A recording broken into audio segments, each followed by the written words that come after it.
Following video is a test of a Johnson Viking II. After repair, it came into the shop with no grid. There's my grid current. I can peek it with the oscillator and the buffer. Just a drive. Lots of grid. Here's my plate. 230 mils or so.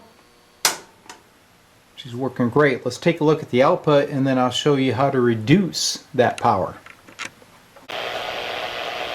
Alright, now we're going to test the transmitter into a dummy load.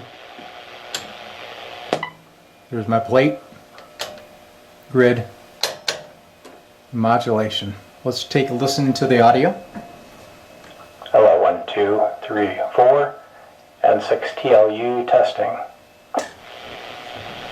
Now, next I'm going to show you how to reduce power with the transmitter and still maintain that same modulation. So to reduce the power of the Viking II, first off, putting on a little over 100 watts. If you take your coupling, reduce that, you're going to turn on the plate and redip. You can see I'm putting on about 20 watts. Take your fine coupling, you can advance that and get about 30 watts. Let's take a look to the modulation. Hello, 1, 2, 3, 4, 1, 2, and 6 TLU testing the Johnson Viking II. So you see there's not much difference in the modulation quality, yet you can dial in lower power.